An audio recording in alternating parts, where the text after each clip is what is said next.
and culture of Munda tribe. Our paper number is 105. Have you ever wondered about the original inhabitants of Jharkhand? Munda tribe is one of the major tribal communities of India, mainly found in Jharkhand, Odisha, West Bengal, and Chhattisgarh. Their language is Mundari and they belong to Ashtra-Ashtic group. The Munda tribe is one of India's oldest and most resilient communities who used to live mainly in the forest. They are known for their deep connection with nature and its rich tradition. They also played an important role in its history through the freedom struggle led by Birsa Munda. मुंडा जनजाति का इतिहास एवं संस्कृति के बारे में बतलाने जा रहा हूँ। छोटा नागपुर वर्तमान झारखंड प्रदेश में प्रवेश करते समय महाराजा बिरसा मुंडा के नेतृत्व में 21,000 मुंडाओं ने प्रवेश किया था। मुंडा राजा दो थे, पहला बिरसा मुंडा, दूसरा सुतिया मुंडा। इनके अलावा छोटे छोटे और 21 राजाएं थी। मुंडा जनजाति के पुरुष बोते पहनते हैं और महिला लोग पड़िया पहनते हैं। मुंडाओं के गांव को 4 प्रकार से पहचाना जा सकता है। पहला कोरादिरे, दूसरा अकरादिरे, तीसरा ससंदिरे और चौथा सरना। मुंडा जनजाति के पूजा स्थल को सरना कहा जाता है और इन लोगों का मुख्य पर्व त्योहार सबसे बड़ा वाला है वह है महापर्व और इससे हिंदी में सरुण के नाम से जाना जाता है। मुंडाओं के नाचने के जगह को अखड़ा कहा जाता है और यह एक ऐसा स्थल होता है यहाँ पर न केवल नाच गान होती है बल्कि बहुत सारे ऐसे बैठक भी होते हैं जहाँ मतलब इस स्थल पर बैठक की जाती है और समस्याओं का समाधान की जाती है। बिरसा मुंडा मुंडा जनजाति को भारत के प्राचीन निवासियों में से एक माना जाता है। इस जनजाति के एक महान नेता बिरसा मुंडा थे। उन्होंने अंग्रेजों के शासन के खिलाफ प्रसिद्ध उन्मूलन आंदोलन का नेतृत्व किया। इन्होंने आदिवासी लोगों के अधिकारों और उनकी भूमि की रक्षा के लिए एक संघर्ष किया। बिरसा मुंडा को धरती अब्बा के नाम से भी जाना जाता है, जिसका अर्थ है धरती के पिता। उलगुलान का अर्थ महान उथल पुथल होता है। यह 19वीं सदी के अंत में 1899 से 1900 में बिरसा मुंडा के नेतृत्व में छोटा नागपुर क्षेत्र में अंग्रेजों और जमींदारों के शोषण के खिलाफ आदिवासियों का एक सशस्त्र संघर्ष था, जिसे मुंडा विद्रोह के नाम से भी जाना जाता है।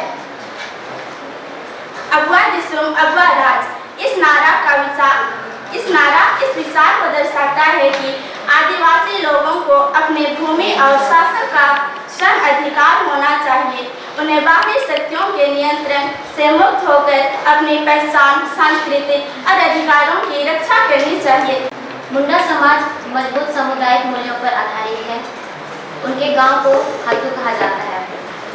वे परंपरागत रूप से मुंडा मंगी स्वशासन प्रणाली का पालन करती है, जो सदियों पुरानी स्वदेशी सामाजिक राजनीतिक संरचना है और विशेष रूप से झारखंड के कोल्हान और छोटा नागपुर क्षेत्रों में प्रचलित है। मुंडा व्यक्ति गांव का मुखिया होता है, जबकि मंगी व्यक्ति फिर 8 से 15 गांव के समूह का मुखिया होता है। धार्मिक मुखिया पहान होता है, जो पूजा पाठ और त्योहार कराता है। मुंडा समाज पितृसत्तात्मक है, जहां परिवार का मुखिया पुरुष होता है। संपत्ति और वंश का हस्तांतरण पिता से पुत्र को होता है। पारंपरिक रूप से मुंडा समाज में संयुक्त परिवार की प्रथा रही है, जो नातेदारी के बंधनों को मजबूत करती है। मुंडा समाज गीली यानी कि गोत्र में विभाजित है। एक ही पीढ़ी के लोग स्वयं को एक ही पूर्वज की संतान मानते हैं। धन्यवाद। मुंडा जनजाति मुख्य रूप से झारखंड की एक प्रमुख आदिवासी जनजाति है जो प्रकृति, पूर्वजों और कृषि परंपराओं में गहराई से विश्वास करती है।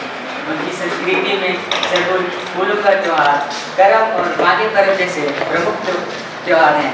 वे सामूहिक नृत्य शौकीन होते हैं। वे कृषि सदात्मक है और अपनी परंपराओं को सहेजने के लिए पत्थलगढ़ी की अनूठी परंपरा का पालन करते हैं। मुंडा मुख्य रूप से झारखंड, बिहार, उड़ीसा, पश्चिम बंगाल और छत्तीसगढ़ के सीमावर्ती जिलों में निवास करते हैं। उनकी अपनी भाषा मुंडारी है। प्रकृति के उपासक मुंडा हैं। इनके सर्वोच्च देवता सिंह गंगा सूर्यदेव हैं। ये सरना स्थल पवित्र वन में पूजा करते हैं। मुंडा अपनी संस्कृति में पूर्वजों को बहुत महत्व देते हैं। उनके शवों को दफनाने के बाद वहाँ एक बड़ा पत्थर रखा जाता है जिसे फसलगिरी कब्रिस्तान कहते हैं। सरहुल पर्व यह वसंत ऋतु में मनाने वाला त्यौहार है जिसमें साल के पेड़ों की पूजा की जाती है। करम भाई बहन के अटूट प्रेम और अच्छी फसल की कामना के लिए मनाया जाता है। माघी पर्व और फागुन ये भी महत्वपूर्ण ऋतु आधारित त्यौहार है। पत्थलगड़ी या पत्थर गाड़ने की पुरानी परंपरा है। इसके माध्यम से गांव की सीमा या पूर्वजों की याद को अंकित किया जाता है। ये लोग बूढ़ों को इंसान कहते हैं। 19वीं सदी में बिरसा मुंडा ने उनके अधिकारों के लिए ब्रिटिश शासन के खिलाफ विद्रोह किया था। मुंडा जनजाति की वर्तमान चुनौतियाँ जैसे भूमि अलगाव, औद्योगिकीकरण, खनन परियोजनाओं और विकास कार्यों के कारण मुंडाओं की पारंपरिक भूमि का हस्तांतरण एक बड़ी समस्या है। गरीबी और ऋणग्रस्तता, मुंडा समाज में आज भी गरीबी का स्तर ऊंचा है। आजीविका के साधनों की कमी है। इसके कारण वे अक्सर स्थानीय साहूकारों या बिचौलियों के चंगुल में आसानी से फंस जाते हैं। शिक्षा का अभाव, औपचारिक शिक्षा से मुंडा जनजाति का जुड़ाव कम है जो उनकी विकास की गति को धीमा करती है। साक्षरता दर कम होने के कारण सरकारी योजनाओं से वंचित रह जाते हैं। विस्थापन, विकास परियोजनाओं के कारण उन्हें अक्सर अपने मूल निवास स्थान से विस्थापित होना पड़ता है जिससे उनकी सामाजिक और सांस्कृतिक संरचना बिखर जाती है। इन जनजातियों के लिए बहुत सी सरकारी योजनाएं हैं। कल्याण योजनाएं जैसे बिरसा मुंडा आवास योजना, अबुआ आवास योजना, झारखंड मुख्यमंत्री मैया समान योजना। शिक्षा कार्यक्रम है जैसे मांकी मुंडा छात्रवृत्ति योजना, मरांगोम के जयपाल सिंह मुंडा पारदेशीय छात्रवृत्ति योजना, गुरुजी स्टूडेंट क्रेडिट कार्ड योजना। और कौशल विकास है जैसे ग्रामीण उद्यमी परियोजना, मुख्यमंत्री सारथी योजना। आज की प्रासंगिकता, प्रकृति के साथ सहअस्तित्व। प्रकृति को उपभोग की वस्तु नहीं बल्कि जीवन का आधार मानते हैं। वे साल वृक्षों की पूजा करते हैं जो पर्यावरण संरक्षण का प्रतीक है। पारंपरिक कृषि पद्धतियाँ, इनकी कृषि ऋतु आधारित होती है जिसमें भूमि की उर्वरता को बनाए रखने का ध्यान रखा जाता है जो जल प्रबंधन और विविधतापूर्ण खेती को बढ़ावा देती है। वन उत्पादों का स्थायी उपयोग, मुंडा जनजाति जंगलों से मिलने वाले वन उत्पादों जैसे महुआ, डोरी, इमली इसका उपयोग करती है लेकिन इस तरह की प्रकृति को कोई हानि न पहुंचे। यह आज के ग्रीन इकोनॉमी मॉडल के अनुरूप है। बढ़ते जलवायु परिवर्तन के दौर में मुंडाओं की कम संसाधनों में पूर्णता, ऐसी जीवन शैली पर्यावरण संरक्षण और टिकाऊ विकास का एक जीवंत मॉडल है। इन सब से यह निष्कर्ष निकलता है कि मुंडा जनजाति का इतिहास साहस, स्वतंत्रता, संघर्ष और प्रकृति के प्रति समर्पण का एक प्रतीक है। उनकी समृद्ध विरासत केवल झारखंड की ही नहीं बल्कि संपूर्ण भारत की सांस्कृतिक विविधता का एक अभिन्न अंग है। उनके पारंपरिक पहचानों का सम्मान करना आज के जीवन में अत्यंत आवश्यक हो गया है। युवा पीढ़ी को अपनी जड़ों से जोड़े रखने के लिए उन्हें अपनी भाषा को बढ़ावा दिया जाना चाहिए।